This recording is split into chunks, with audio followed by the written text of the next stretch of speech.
were putting away a lot of money. Now they are just being destroyed. They're not putting away anything. They're barely living. They're going into savings accounts.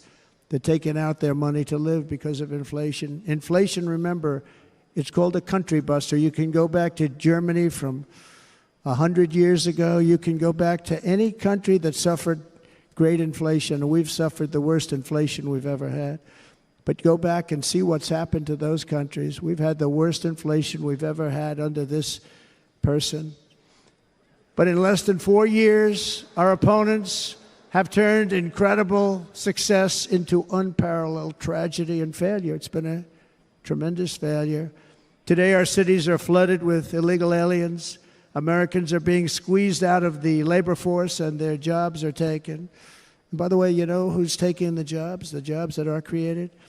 107% of those jobs are taken by illegal aliens. And you know who's being hurt the most by millions of people pouring into our country? The black population and the Hispanic population, because they're taking the jobs from our black population, our Hispanic population, and they're also taking them from unions. The unions are suffering because of it. Thank you. Thank you. I like you too. Thank you very much. Inflation has wiped out the life savings of our citizens and forced the middle class into a state of depression and despair. That's what it is. It's despair and depression. We cannot and will not let this continue. Less than 4 years ago, we were a great nation, and we will soon be a great nation again. We're going to be a great nation again.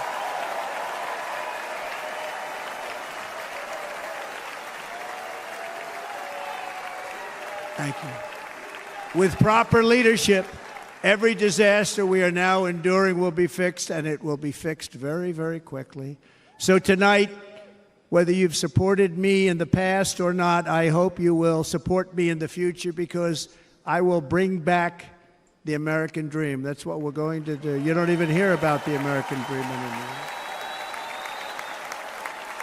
With great humility, I am asking you to be excited about the future of our country. Be excited. Be excited.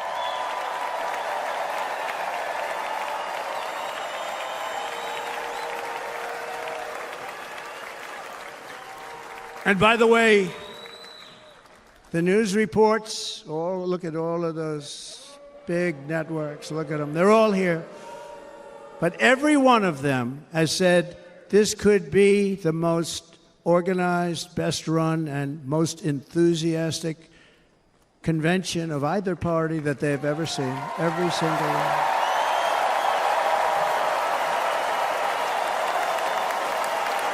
And it's true. It's true. And there's love in the room. There's great love in the room.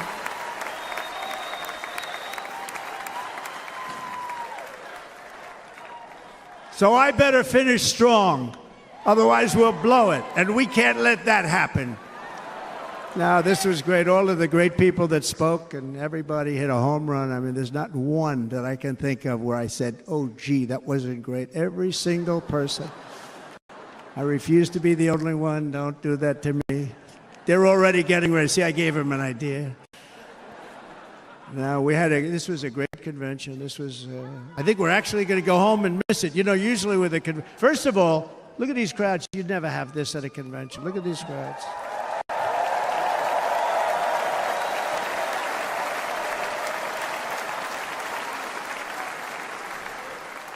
Love. It's about love. This week, the entire Republican Party has formally adopted an agenda for America's renewal, and you saw that agenda. And it's very short compared to the long, boring, meaningless agendas of the past, including the Democrats. They write these things that are hundreds of pages long, and they never read them after they're done. In their case, fortunately, they don't read them because they're pretty bad.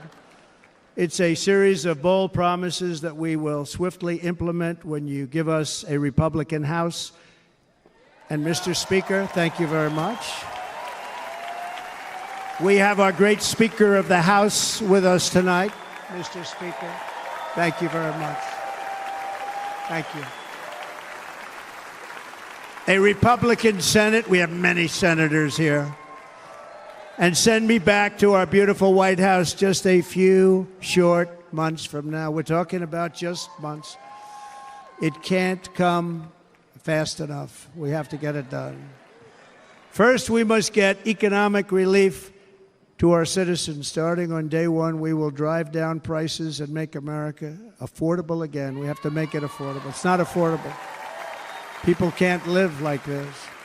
Under this administration, our current administration, groceries are up 57%, gasoline is up 60 and 70%, mortgage rates have quadrupled. And the fact is, it doesn't matter what they are because you can't get the money anyway. You can't buy houses. Young people can't get any financing to buy a house. The total household costs have increased an average of $28,000 per family under this administration. Republicans have a plan to bring down prices and bring them down very, very rapidly. By slashing energy costs, we will in turn reduce the cost of transportation, manufacturing, and all household goods. So much starts with energy. And remember, we have more liquid gold under our feet than any other country by far. We are a nation that has the opportunity to make an absolute fortune with its energy. We have it, and China doesn't. Under the Trump administration, just 3.5 years ago, we were energy independent. But soon, we will actually be better than that. We will be energy dominant and supply not only ourselves, but we will supply the rest of the world with numbers that nobody has ever seen, and we will reduce our debt, $36 trillion. We will start reducing that, and we will also reduce your taxes still further. Next, and by the way, they want to raise your taxes 4 times, think of it. And all my life, I grew up watching politicians. I always loved politics. I guess I was on the other side. I'd watch and they were always talking about, we will give you a tax cut. We will give you a tax cut. My whole life I was watching, I will give you a tax cut, right, Mr. Congressman? That's all they talked about. This is the only administration that said, we're going to raise your taxes by 4 times what you're paying now, and people are supposed to vote for them? I've never heard it. You're paying too much. We're going to reduce your taxes still further. We gave you the biggest one, as I said. We're going to give you more, and it's going to lead to tremendous growth. We want growth in our country. That's what's going to pay off our debt.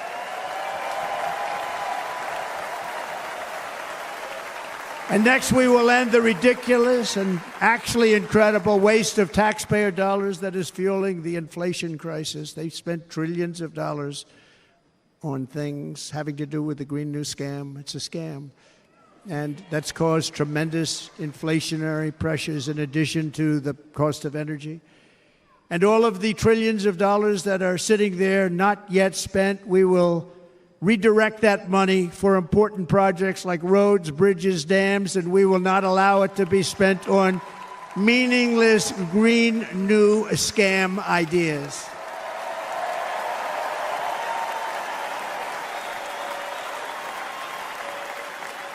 And I will end the electric vehicle mandate on day one.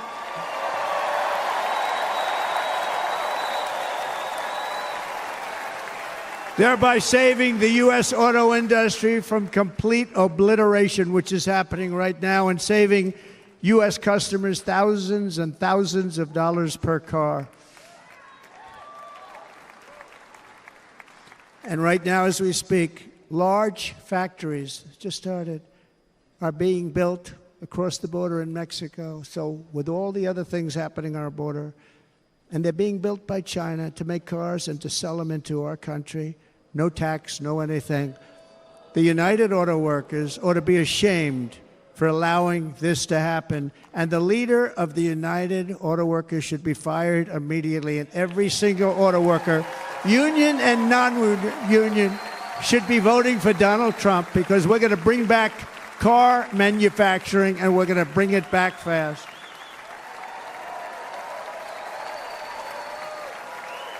They're building some of the largest auto plants anywhere in the world. Think of it.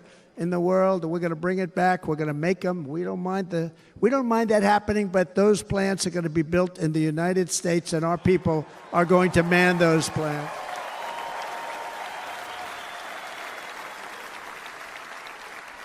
And if they don't agree with us, we'll put a tariff of approximately 100 to 200% on each car, and they will be unsellable in the United States.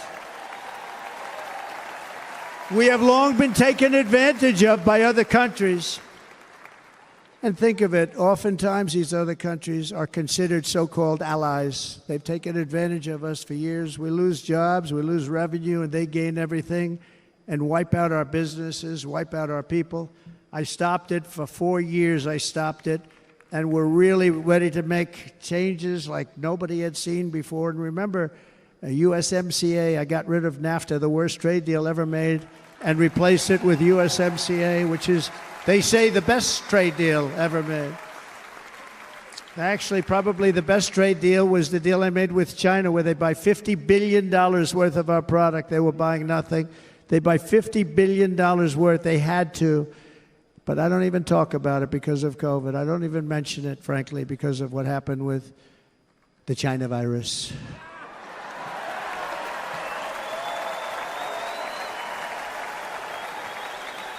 We will not let countries come in, take our jobs, and plunder our nation. They come and do that. They plunder our nation. The way they will sell their product in America is to build it in America. Very simple. Build it in America and only in America.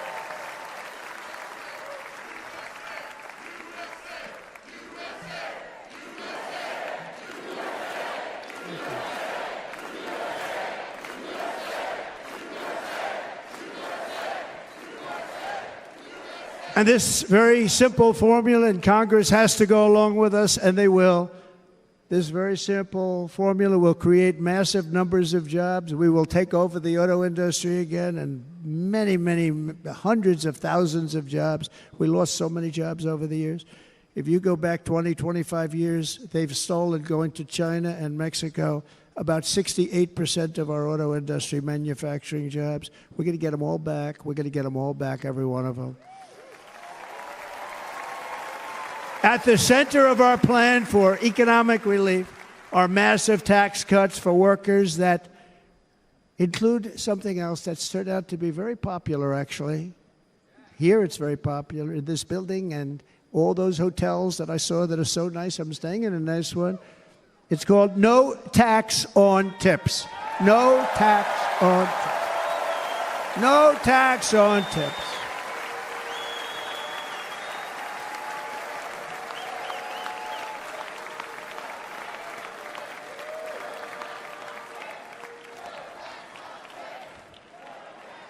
I got that by having dinner recently in Nevada, where we're leading by about 14 points. Hello. I'll see you there very soon, everybody. And we're having dinner at a beautiful restaurant in the Trump building on the Strip, and it's a great building, and the waitress comes over. How's everything going? A really nice person. How's everything? Oh, sir, it's so tough. The government's after me all the time on tips, tips, tips. I said, well, they give you cash. Would they be able to find him? She said, actually, and I didn't know this, she said, very little cash is given. It's all put right on the check. And they come in and they take so much of our money, it's just ridiculous. And they don't believe anything we say. And they've just hired, as you know, 88,000 agents to go after them even more. And I said, this shows the level of my, most people go out, they hire consultants, they pay millions of dollars. But I said to her, let me just ask you a question. Would you be happy if you had no tax on tips? She said, what a great idea. I got my information from a very smart waitress. That's better than spending millions of dollars. And everybody loves it. Waitresses and caddies and drivers and everybody. It's a large group of people that are being really hurt badly. They make money, let them keep their money. I'm going to protect Social Security and Medicare. Democrats are going to destroy Social Security and Medicare because all of these people, by the millions they're coming in, They're going to be on Social Security and Medicare and other things, and you're not able to afford it. They are destroying your Social Security and your Medicare. Under my plan, incomes will skyrocket, inflation will vanish completely, jobs will come roaring back, and the middle class will prosper like never, ever before, and we're going to do it very rapidly.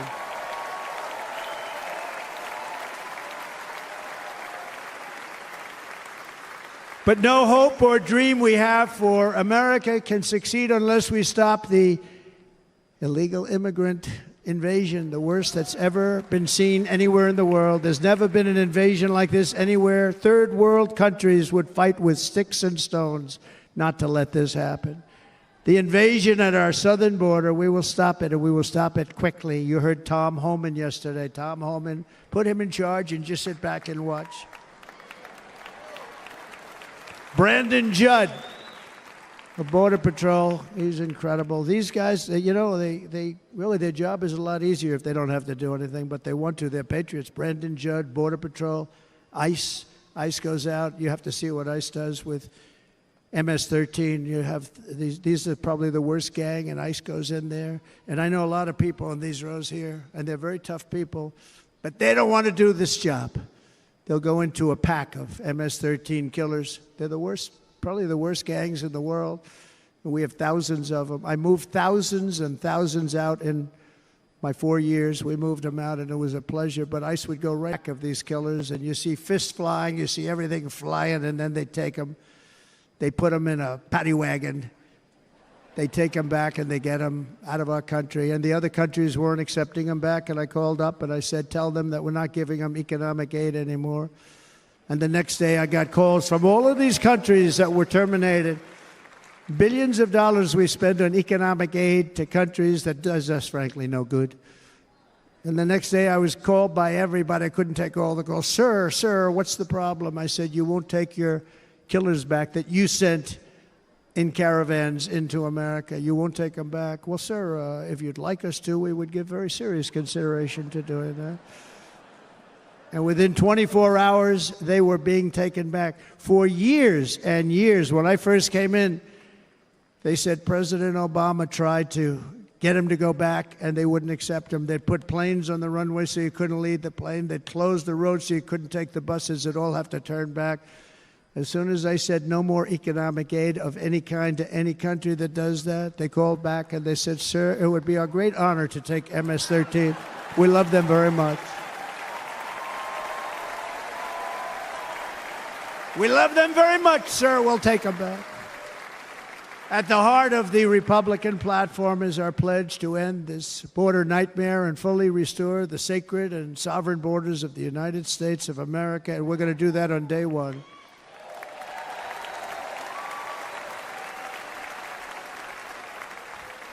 That means two things on day one, right?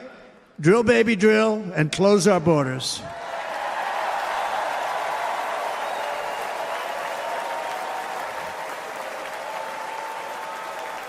And by the way, and I think everybody as a Republican, as a patriot in this room, and most Democrats, we want people to come into our country, but they have to come into our country legally.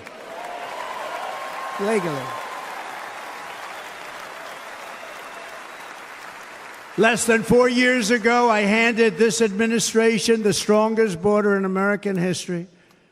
But you can see on the chart that saved my life, that was the chart that saved my life. I said, look it, I'm so proud of it. I think it's one of the greatest, it was done by the Border Patrol, one of the greatest charts I've ever seen. It showed everything just like that. You know the chart. Oh, there it is. That's pretty good. Wow. Last time I put up that chart, I never really got to look at it. But without that chart, I would not be here today.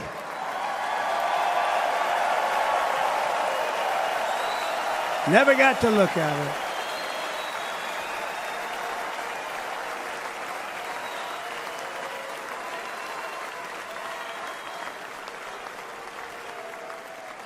I said, you got to see this chart. I was so proud of it, and by the time I got to there, I never got to see it that day.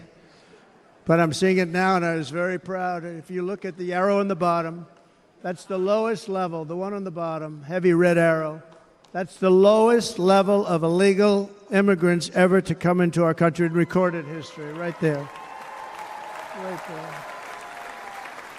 And that was my last week in office. And then you see what happened after I left. Look at the rest. And if you go out a little bit further, it's getting to be a little bit old, but I love it anyway, right? But you can go much higher with those numbers. Look what happened right after that. The invasion began. We had the opposite. We stopped the invasion. But the invasion that we stopped was peanuts by comparison to what happened after I left. Look at what happened after I left. They took over our country. We ended all catch and release. We shut down asylum fraud. We stopped human trafficking and forged historic agreements to keep illegal aliens on foreign soil. We want them to stay on their soil. Under the Trump administration, if you came in illegally, you were apprehended immediately and you were deported. You went right back. The current administration terminated every single one of those great Trump policies that I put in place to seal the border. I wanted a sealed border. Again, come in, but come in legally. You know how unfair it is? So many people, hundreds of thousands of people, have been working for years to come into our country. And now they see these people pour into our country at levels that are unprecedented. It's so unfair. And we're not going to do it. We're not going to stand for it. They suspended wall construction, ended remain in Mexico. We had a policy, remain in Mexico. You think that was easy to get from the Mexican government? But I said, you must give it to us. If you don't give it to us, there will be repercussions. And they gave it to us. But not easy. Canceled our Safe Third agreements.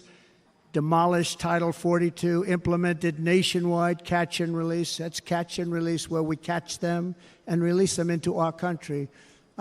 We catch them and release them into Mexico. There's a slight difference.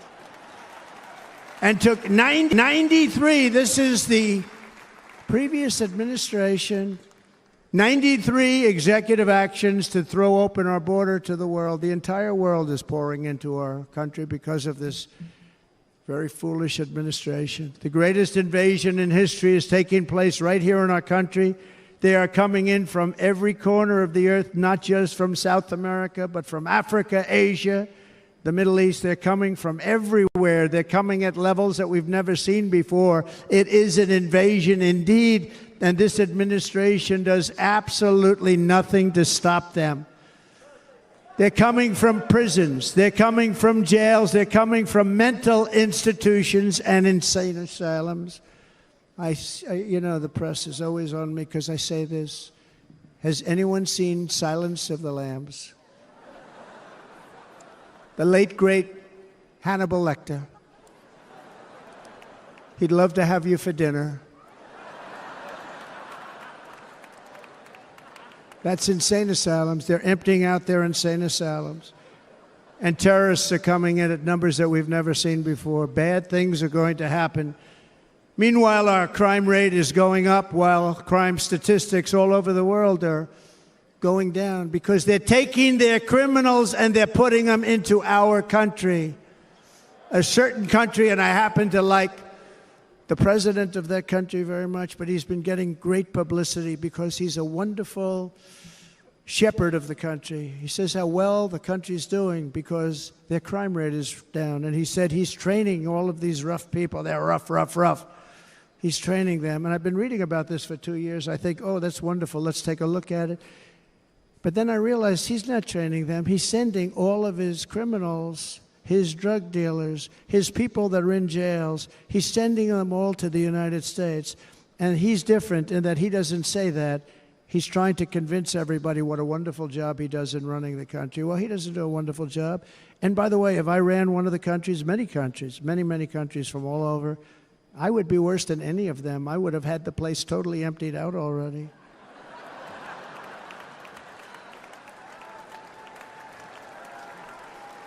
But we become a dumping ground for the rest of the world, which is laughing at us. They think we're stupid. And they can't believe that they're getting away with what they're getting away with, but they're not going to be getting away with it for long. That's what I can tell you.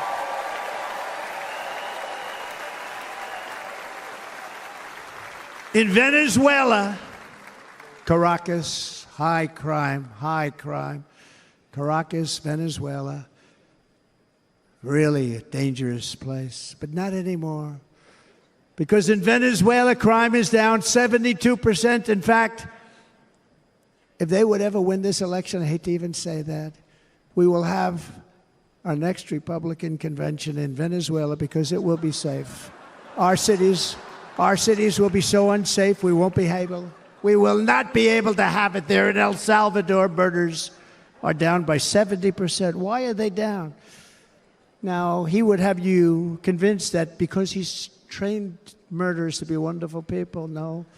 They're down because they're sending their murderers to the United States of America. This is going to be very bad. And bad things are going to happen, and you're seeing it happen all the time. That's why, to keep our families safe, the Republican platform promises to launch the largest deportation operation in the history of our country. Even larger than that of President Dwight D. Eisenhower from many years ago. You know, he was a moderate, but he believed very strongly in borders. He had the largest deportation operation we've ever had. Just recently, I spoke to the grieving mother of Jocelyn Nungary, a precious 12-year-old girl from Houston who last month was tied up, assaulted, and strangled to death after walking to the convenience store just a block away from her house. Her body was dumped near the side of the road in a shallow creek, found by some onlookers who couldn't believe what they had witnessed. Charged with Jocelyn's heinous murder are 2 illegal aliens from Venezuela who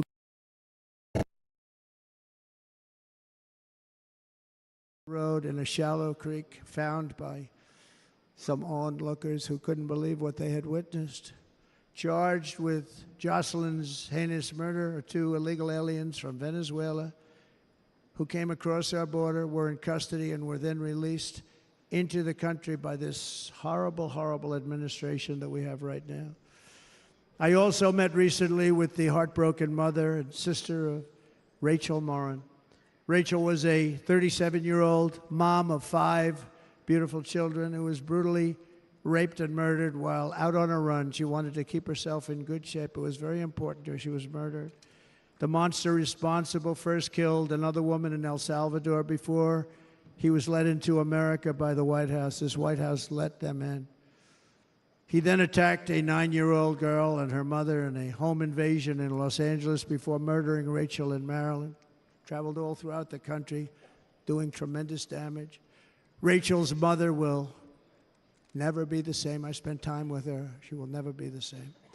I've also met with the wonderful family of Laken Riley, the brilliant 22-year-old nursing student. She was so proud of being first in her class, who was out for a jog on the campus of the University of Georgia when she was assaulted, beaten, and horrifically killed.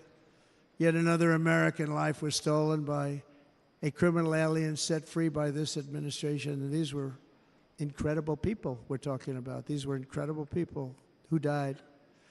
Tonight, America, this is my vow. I will not let these killers and criminals into our country.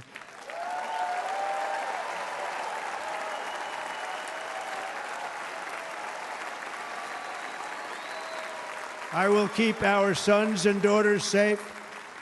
As we bring security to our streets, we will help bring stability to the world. I was the first president in modern times to start no new wars. You know, we were the toughest, we were the most respected.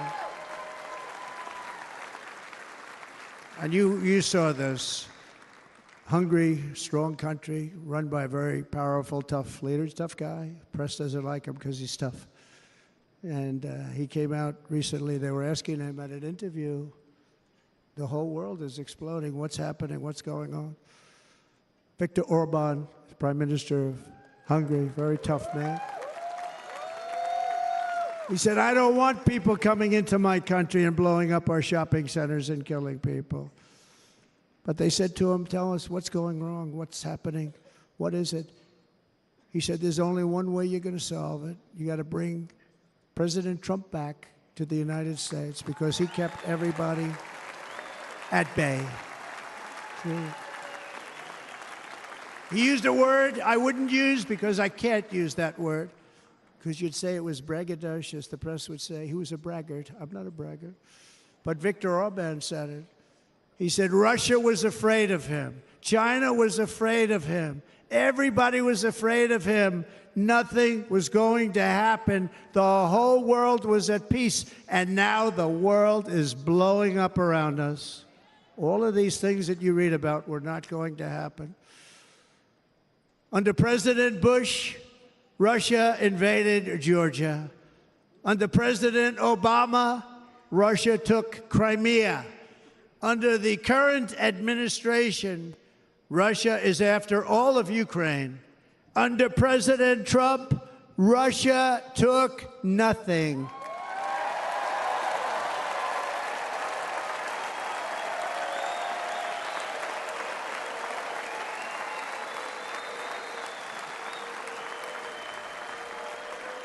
We defeated 100% of ISIS in Syria and Iraq, something that was said to take 5 years, sir. It'll take 5 years, sir. We did it in a matter of a couple of months. We have a great military. Our military is not woke. It's just some of the fools on top that are woke.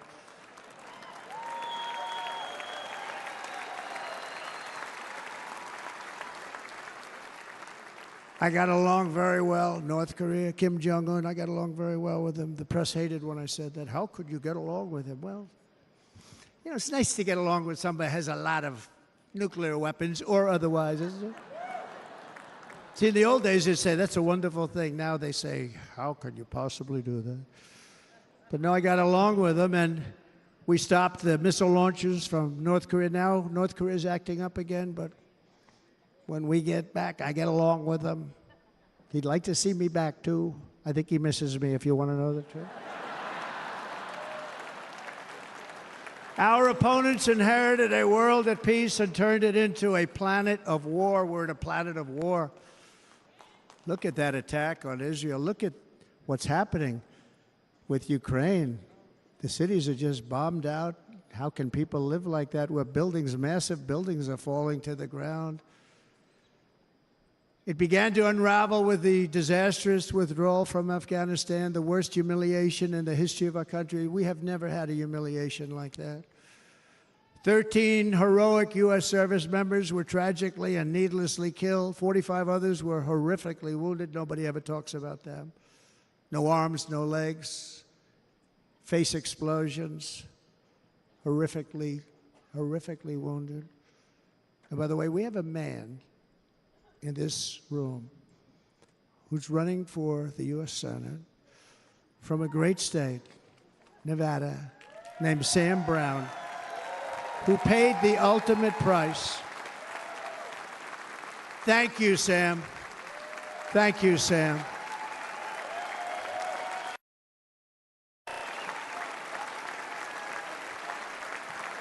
He paid the biggest price probably ever paid by anybody that is running for office, and I think he's going to do great. He's running against a person that is not good, not respected, a total lightweight. But Sam, I think, paid, really, we were talking about it with some of the senators that are working so hard for Sam, but he paid the biggest price of any senator ever to run for the Senate. I don't think anybody's ever what he did. He was a real hero, a really great person. And he's running, and I hope that everybody gets out and votes for Sam Brown.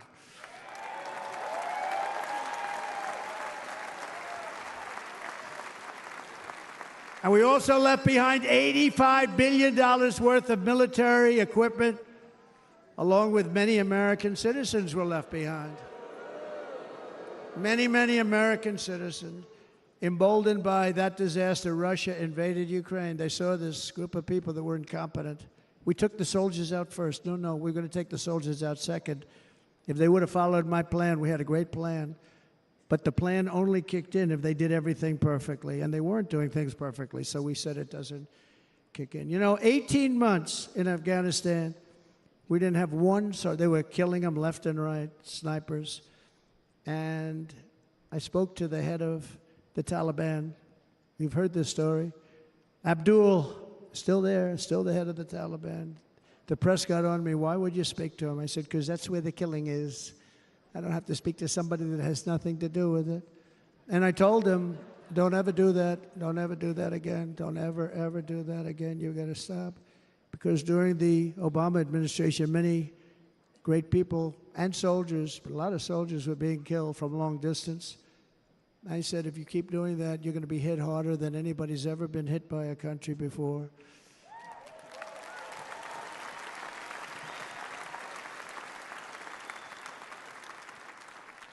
And he said, I understand, Your Excellency. He called me Your Excellency. I wonder if he calls the other guy Your Excellency. I doubt it. The other guy gave him everything. I mean, what kind of a deal was that? He walked out, gave him everything. Do you know that right now Afghanistan is one of the largest sellers of weapons in the world? They're selling the brand new, beautiful weapons that we gave them. But think of it, he actually said to me, but why do you show me a picture of my home? I said, you'll have to ask your people or one of your wives. But he could figure it out. And for 18 months, we had not one attack on an American soldier by the Taliban. 18 months.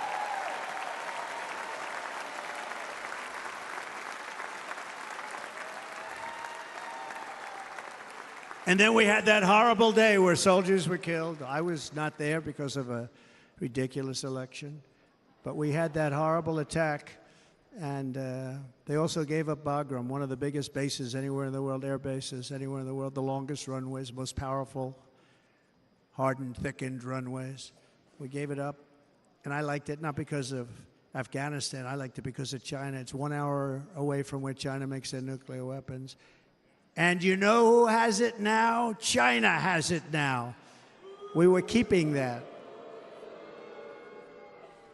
And now China is likewise circling Taiwan, and Russian warships and nuclear submarines are operating 60 miles off the coast in Cuba. Do you know that? No, the press refuses to write about it. If that were me running this country and we had nuclear submarines in Cuba, I will tell you that the headlines every day would be, what's wrong with our president? You don't even hear this. You're not hearing about this. Russia has nuclear submarines and warships 60 miles away, Mr. Congressman, from Miami, by the way, happens to be here. Correct? In Cuba. And that would not be stood for for somebody else. They don't want to mention it, but now maybe they will. And the entire world, I tell you this, we want our hostages back, and they better be back before I assume office, or you will be paying a very big price.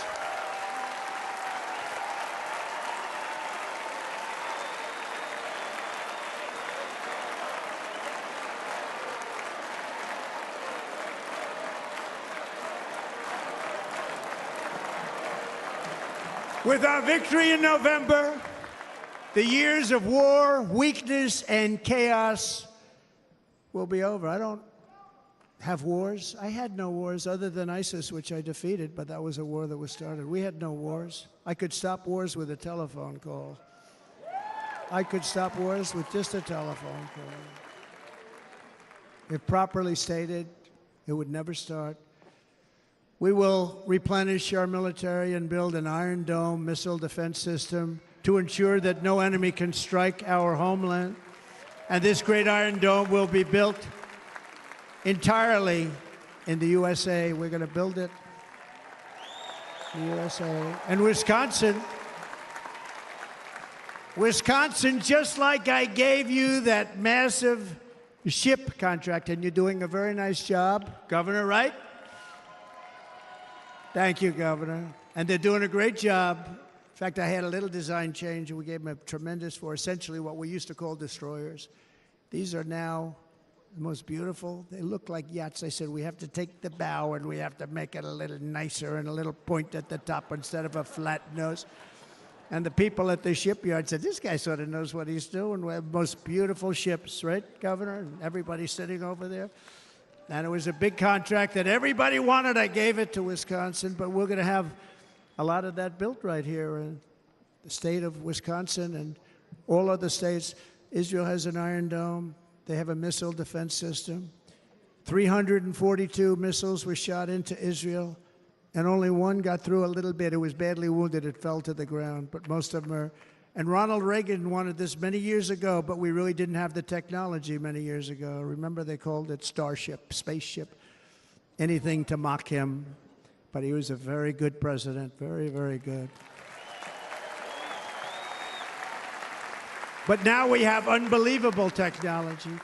And why should other countries have this and we don't? No, we're going to build an Iron Dome over our country, and we're going to be sure that nothing can come and harm our people. And again, from an economic development standpoint, we're going to make it all right here. No more sending it out to other countries in order to help. It's America first. America first. We will unleash the power of American innovation. And as we do, we will soon be on the verge of finding the cures to cancer, Alzheimer's disease, and many other diseases. We're going to get to the bottom of it. You remember this gentleman that I don't want to mention other than one time I had to, because when you say the 10 worst, I had to do it. I didn't want anybody to be confused. But this man said, we're going to find a cure to cancer. Nothing happened. We're going to get to the cure for cancer and Alzheimer's and so many other things. We're so close to doing something great.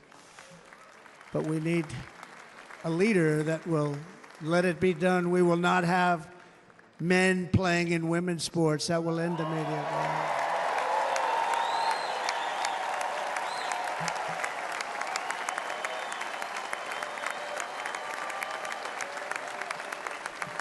And we will restore and renovate our nation's once great cities, making them safe, clean, and beautiful again. And that includes our nation's capital, which is a horrible killing field. So many things. They leave from Wisconsin, they go to look at the Washington Monument, they end up getting stabbed, killed, or shot. We will be very soon very proud of our capital, again, Washington, D.C.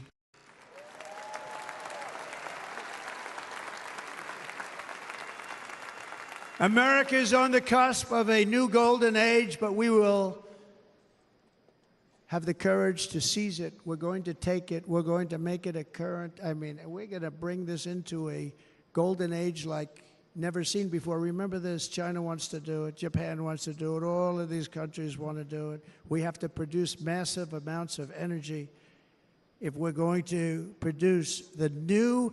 If you look at some of the things that have been done, and some of the things that we're going to do.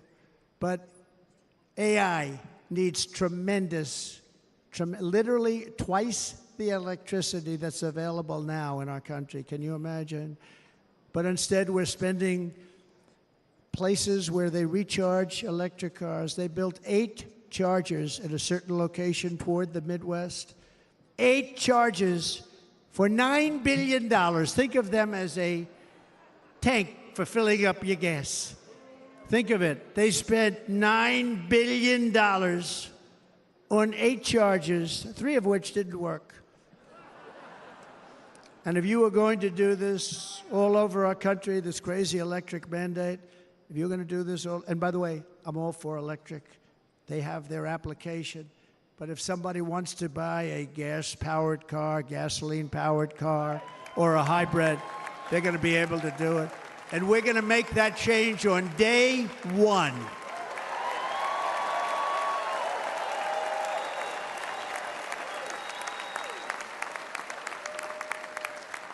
So to conclude, just a few short days ago, my journey with you nearly ended. We know that. And yet, here we are tonight, all gathered together, talking about the future, promise, and a total renewal of a thing we love very much. It's called America. We live in a world of miracles. None of us knows God's plan or where life's adventure will take us. I want to thank Franklin Graham for being here tonight. He's an outstanding man. He wrote me a note recently. I have a lot of respect for him. Sir, I love your storytelling. I think it's great in front of these big rallies. But, sir, please do me one favor. It won't make any difference. Please don't use any foul language. I was a little embarrassed. I said, he said, it won't make any difference. Actually, it does. The story's not quite as good, but I've been very good. The story is not quite as good, to be honest.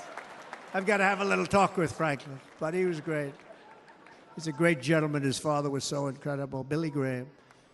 My father used to love taking me to see Billy Graham. My father would take me to see Billy Graham at Yankee Stadium. He had the biggest rallies you've ever seen. He was a good rally guy, too. But he'd get up, and he was a fantastic guy. My father loved Billy Graham. But I love Franklin Graham. I think Franklin's been fantastic, and I'm working so hard to adhere to his note to me. I'm working hard on it, Franklin. But if the events of last Saturday make anything clear, it is that every single moment we have on earth is a gift from God.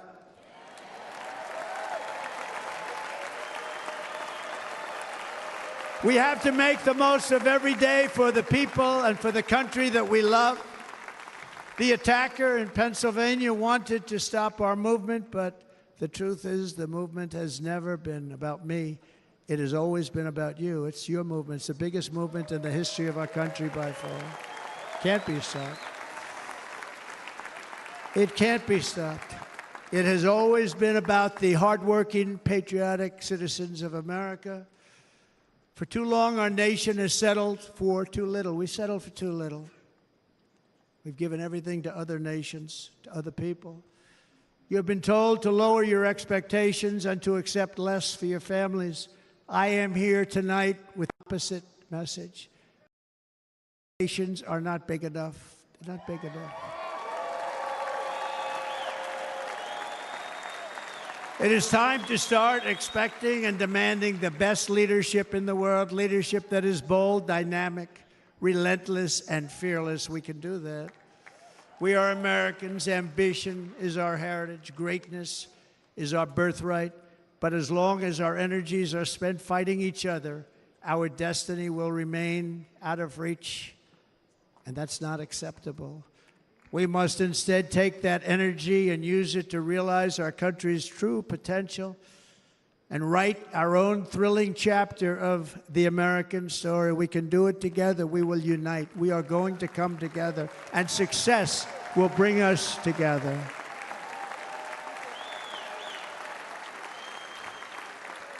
It is a story of love, sacrifice, and so many other things. And remember the word, devotion. It's unmatched devotion. Our American ancestors crossed the Delaware, survived the icy winter at Valley Forge, and defeated a mighty empire to establish our cherished republic. They fought so hard, they lost so many. They pushed thousands and thousands of miles across a dangerous frontier, taming the wilderness to build a life and a magnificent home for their family. They packed their families into covered wagons, trekked across hazardous trails, scaled towering mountains, and braved rivers and rapids to stake their claim on the wide-open, new, and very beautiful frontier. When our way of life was threatened, American patriots marched onto the battlefield, raced into enemy strongholds, and stared down death and stared down those enemies to keep alive the flame of freedom. At Yorktown, Gettysburg, and Midway, they joined the roll call of immortal heroes. So many just so many heroes, so many great, great people. And we have to cherish those people. We can't forget those people. We have to cherish those people.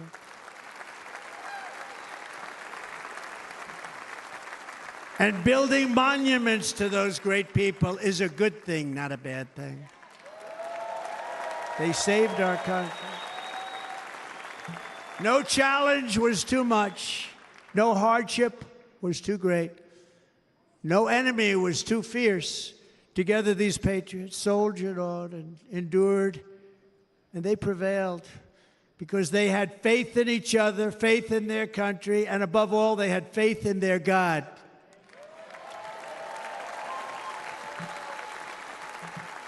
Just like our ancestors, we must now come together, rise above past differences. Any disagreements have to be put aside and go forward, united as one people, one nation, pledging allegiance to one great, beautiful, I think it's so beautiful, American flag. Tonight I ask for your partnership, for your support, and I am humbly asking for your vote. I want your vote. It's going to make our country great again. Every day I will strive to honor the trust you have placed in me, and I will never, ever let you down. I promise that. I will never let you down. To all of the forgotten men and women who have been neglected, abandoned, and left behind, you will be forgotten no longer. We will press forward, and together we will win, win, win.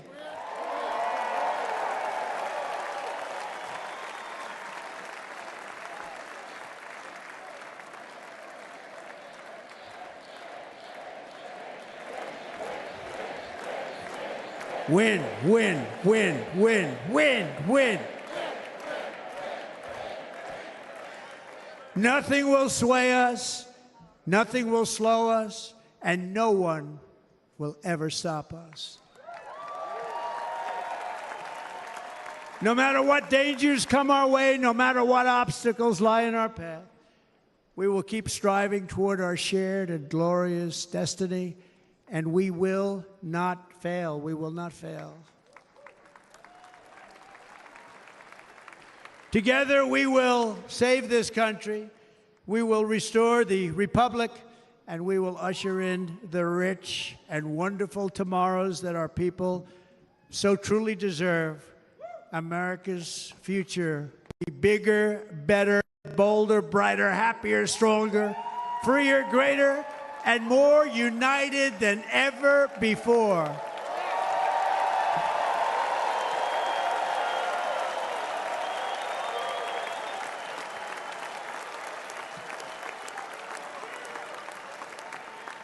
And quite simply put, we will very quickly make America great again.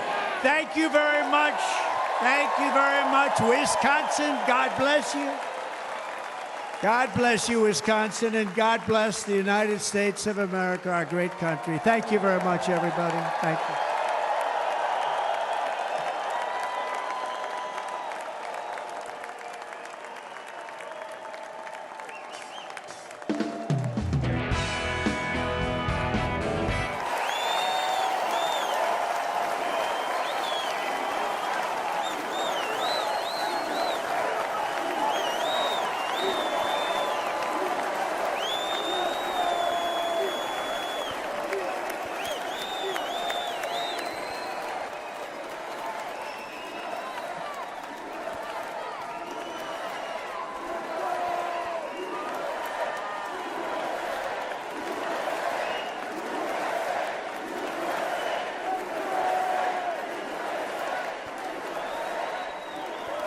Thank you very much. Thank you very, very much. Wow. And thank you, Dana. Thank you, Kid Rock, sometimes referred to as Bob. And thank you, Lee, right from the beginning. Thank you very much. What a talent. What a beautiful, beautiful soul. Thank you. Friends, delegates, and fellow citizens, I stand before you this evening with a message of confidence, strength, and hope. 4 months from now, we will have an incredible victory, and we will begin the 4 greatest years in the history of our country. Together, we will launch a new era of safety, prosperity, and freedom for citizens of every race, religion, color, and creed. The discord and division in our society must be healed We must heal it quickly. As Americans, we are bound together by a single fate and a shared destiny. We rise together or we fall apart. I am running to be president for all of America, not half of America, because there is no victory in winning for half of America. So tonight, with faith and devotion, I proudly accept your nomination for President of the United States. Thank you.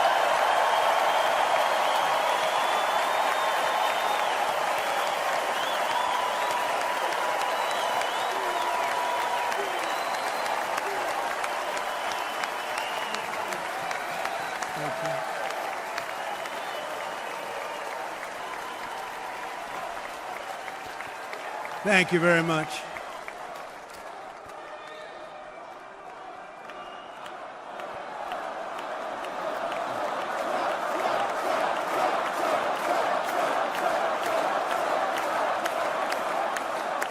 Thank you very much. And we will do it right. We're going to do it right. Let me begin this evening by expressing my gratitude to the American people for your outpouring of love and support following the assassination attempt at my rally on Saturday.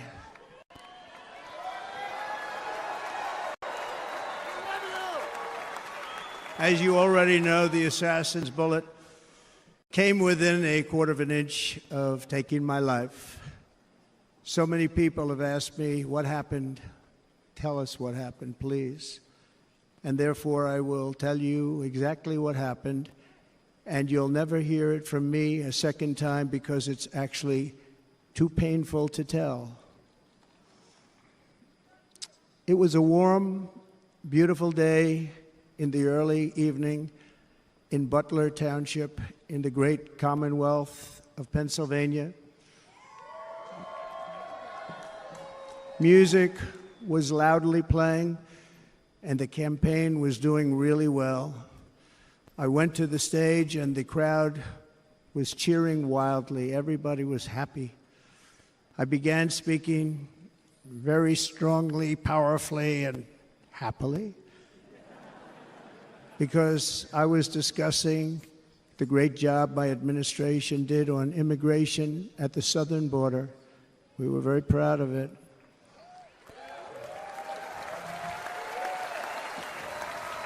Behind me and to the right was a large screen that was displaying a chart of border crossings under my leadership. The numbers were absolutely amazing. In order to see the chart, I started to, like this, turn to my right and was ready to begin a little bit further turn, which I'm very lucky I didn't do, when I heard a loud whizzing sound and felt something hit me really, really hard on my right ear. I said to myself, wow, what was that? It can only be a bullet. And moved my right hand to my ear, brought it down. My hand was covered with blood, just absolutely blood all over the place. I immediately knew it was very serious, that we were under attack, and in one movement proceeded to drop to the ground. Bullets were continuing to fly as very brave Secret Service agents rushed to the stage, and they really did. They rushed to the stage.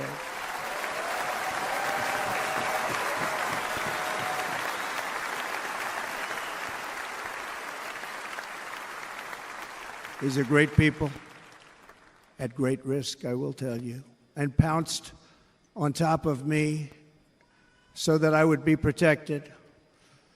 There was blood pouring everywhere, and yet, in a certain way, I felt very safe because I had God on my side. I felt that.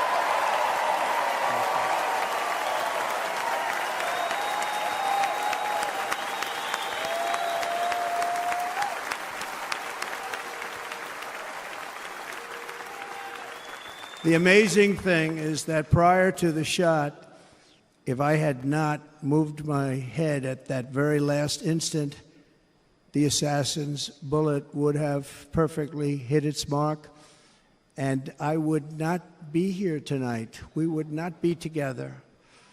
The most incredible aspect of what took place on that terrible evening in the fading sun was actually seen later. In almost all cases, as you probably know, and when even a single bullet is fired, just a single bullet, and we had many bullets that were being fired, crowds run for the exits or stampede, but not in this case. It's very unusual.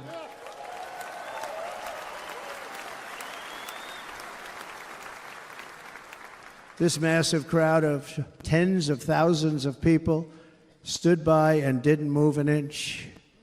In fact, many of them bravely but automatically stood up looking for where the sniper would be. They knew immediately it was a sniper. And then began pointing at him. You can see that if you look at the group behind me. That was just a small group compared to what was in front. Nobody ran, and by not stampeding, many lives were saved. But that isn't the reason that they didn't move. The reason is that they knew I was in very serious trouble. They saw it. They saw me go down. They saw the blood and thought, actually most did, that I was dead. They knew it was a shot to the head. They saw the blood. And there's an interesting statistic. The ears are the bloodiest part. If something happens with the ears, they bleed more than any other part of the body. For whatever reason, the doctors told me that. I said, why is there so much blood? He said, it's the ears. They bleed more. So we learned something, but this beautiful crowd, they didn't want to leave me. They knew I was in trouble. They didn't want to leave me. And you can see that love written all over their faces. Incredible people. They're incredible people.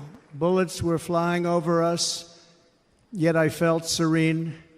But now the Secret Service agents were putting themselves in peril. They were in very dangerous territory. Bullets were flying right over them, missing them by a very small amount of inches. And then it all stopped. Our Secret Service sniper, from a much greater distance and with only one bullet used, took the assassin's life, took him out.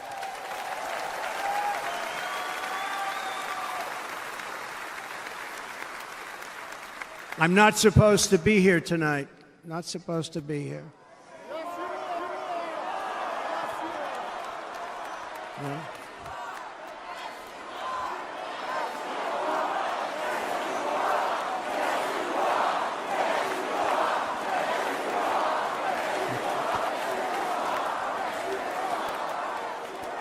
Thank you. But I'm not. And I'll tell you, I stand before you in this arena only by the grace of Almighty God.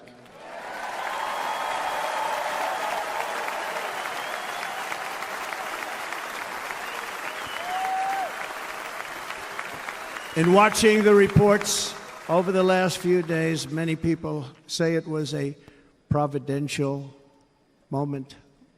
Probably was. When I rose, surrounded by Secret Service, the crowd was confused because they thought I was dead, and there was great, great sorrow. I could see that on their faces as I looked out. They didn't know I was looking out. They thought it was over. But I could see it, and I wanted to do something to let them know I was okay. I raised my right arm, looked at the thousands and thousands of people that were breathlessly waiting, and started shouting, "Fight, fight, fight."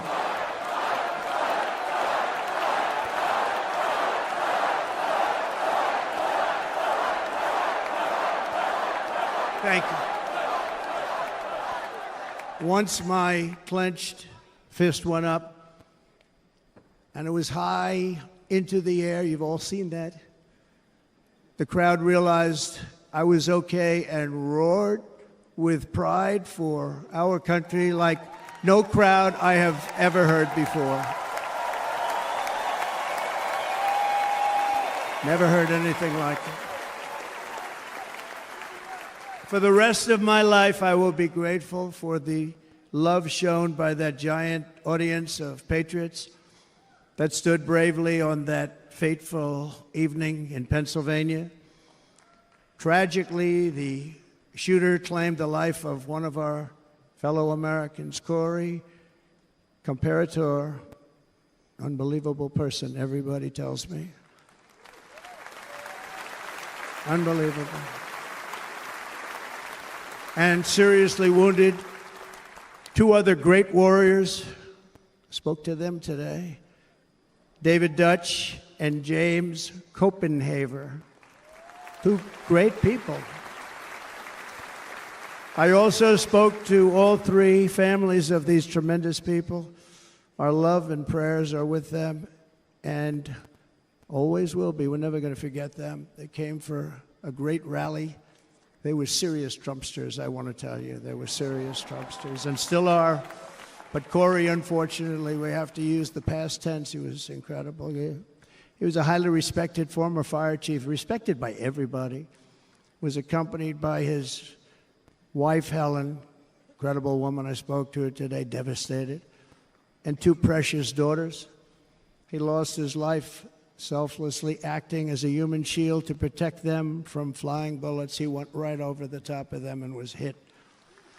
What a fine man he was.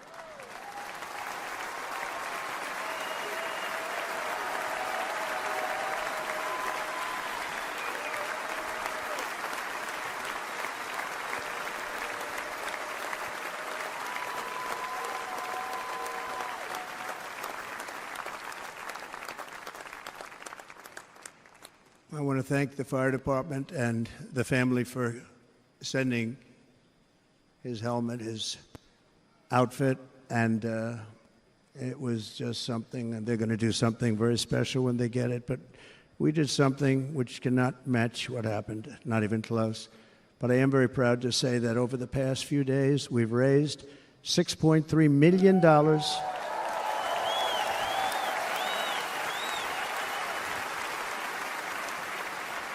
for the families of David, James, and Corey, including from a friend of mine just called up. He sent me a check right here. I just got it.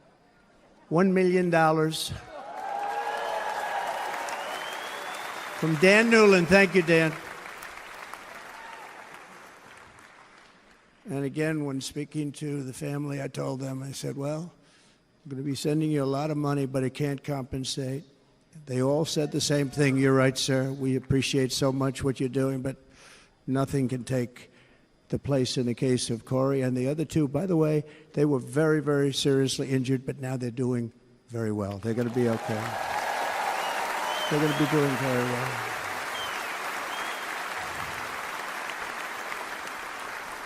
They're warriors. So now I ask that we observe a moment of silence in honor of our friend Corey.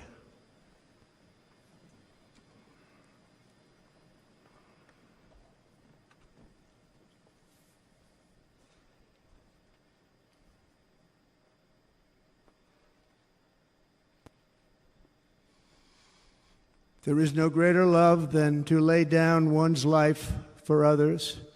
This is the spirit that forged America in her darkest hours, and this is the love that will lead America back to the summit of human achievement and greatness. This is what we need. Despite such a heinous attack, we unite this evening more determined than ever. I am more determined than ever, and so are you. So is everybody in this room.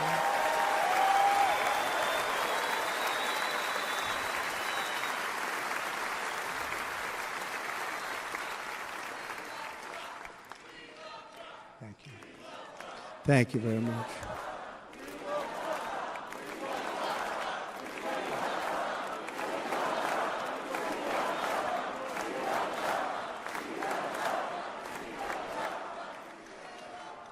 Our resolve is unbroken and our purpose is unchanged to deliver a government that serves the American people better than ever before. Nothing will stop me in this mission because our vision is righteous and our cause is pure. No matter what obstacle comes our way, we will not break, we will not bend, we will not back down, and I will never stop fighting for you, your family, and our magnificent country. Never.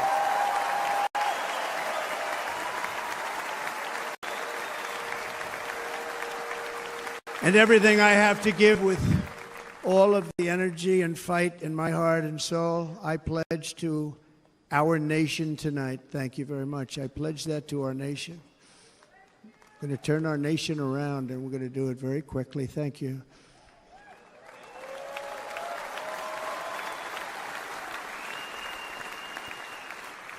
This election should be about the issues facing our country and how to make America successful, safe, free, and great again.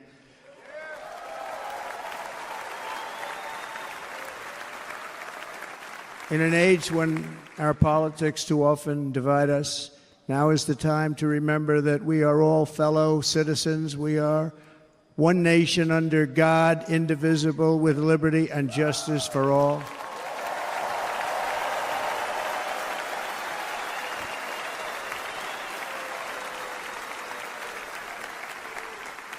And we must not criminalize dissent or demonize political disagreement, which is what's been happening in our country lately at a level that nobody has ever seen before. In that spirit, the Democrat Party should immediately stop weaponizing the justice system and labeling their political opponent as an enemy of democracy. Especially since that is not true. In fact, I am the one saving democracy for the people of our country.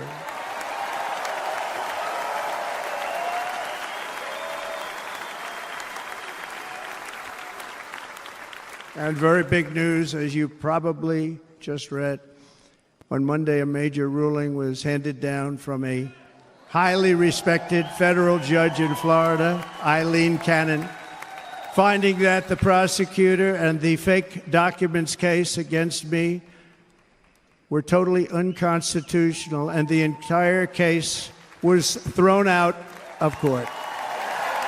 With all of that publicity, thrown out of court. If Democrats want to unify our country, they should drop these partisan witch hunts, which I have been going through for approximately 8 years. And they should do that without delay and allow an election to proceed that is worthy of our people. We're going to win it anyway, but worthy of our people. On this journey, I am deeply honored to be joined by my amazing wife, Melania.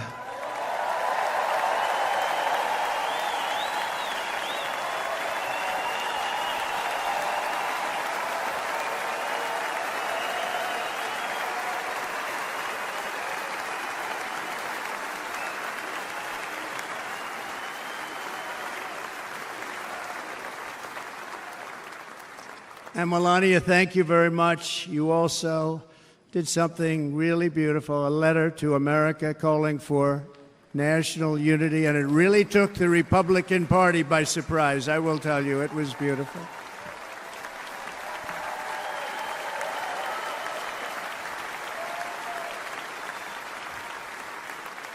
In fact, some very serious people said that we should take that letter and put it as part of the Republican platform. That would be an honor, wouldn't it? Right?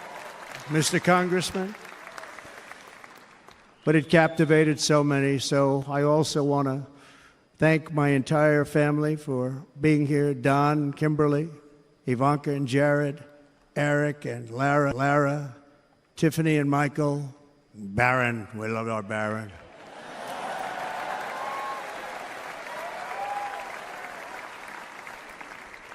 And of course, my 10 wonderful grandchildren. You saw a few of them up there on my lap before.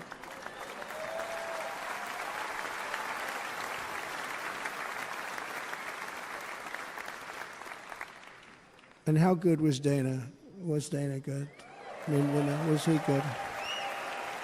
He was on probably the only vacation he's had in about, maybe ever, because he works, but about 10 years with his wife, very far away. I won't tell you where, but very, very far away, beautiful place. And my people called, and he said, I won't be able to do it. This is many, many years. I promised my wife I can't do it. And they came in, they said, Dana won't be able to do it, because he was my first, second, and third choice. I said, well, that's too bad, but I understand he's away, and it's good. It's good for him. And that was it. About 30 minutes later, she came back in, sir, Dana just called, he's going to do it. And his wife, she said, you can't turn him down, you just can't do it, you have to go. That's a good wife.